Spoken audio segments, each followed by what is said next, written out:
I do not think Europe is old, haggard or barren. И в вашей стране, во всех европейских странах, и в России существует большая проблема, связанная с народонаселением. Демографическая проблема. Рождаемость низкая. Вымирают европейцы, вы понимаете это или нет?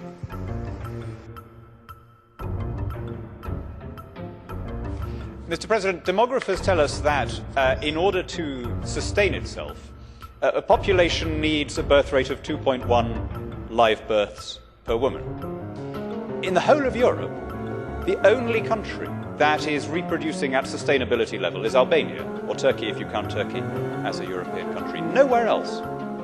Europe, including European Russia, is scheduled, according to one UN report, to lose 100 million people over the next 40 years.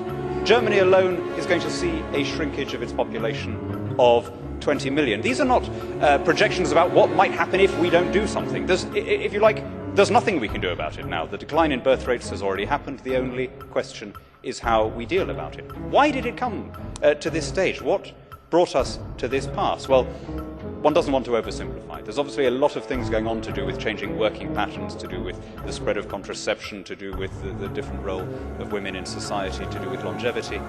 But I wonder whether one part of the problem is the way in which the state has expanded and squeezed out the private sphere, has annexed to itself jobs and duties that were traditionally discharged within the family: childcare, education, social security.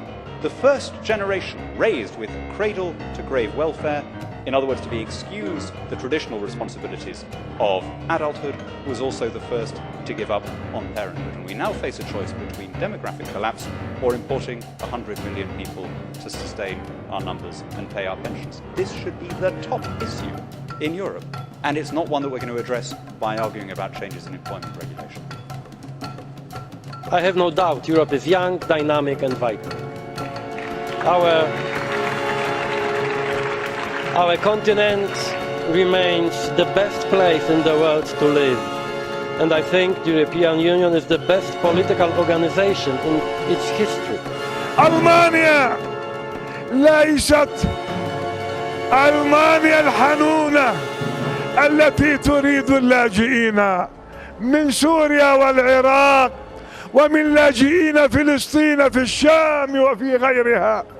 إنها أوروبا التي شاخت وهرمت وتريد طاقة بشرية ولا أقوى من طاقتنا البشرية. نحن المسلمين أمة الإسلام الألمان يقولون في تقاريرهم الاقتصادية يحتاجون إلى 50,000 من الشباب الأيدي العاملة، ووصلهم الآن 20,000 ويريدون 30 وأكثر ليعملوا في مصانعهم. وليس شفقة وليست رحمة للشام وأهلها ولاجئيها. كذلك أوروبا كل أقطارها كلهم تقطر قلوبهم حقدا على المسلمين، يتمنون لنا الموت ولكنهم فقدوا إخصابهم ويبحثون عن إخصاب عندنا.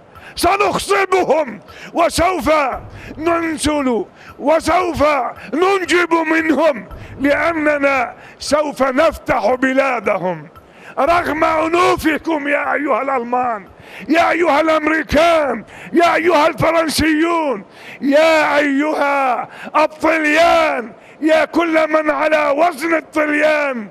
خذوا اللاجئين، سنطلبهم منكم قريبا باسم دولة الخلافة القادمة، وسنقول لكم هؤلاء أبناؤنا أرسلوهم أو نرسل لكم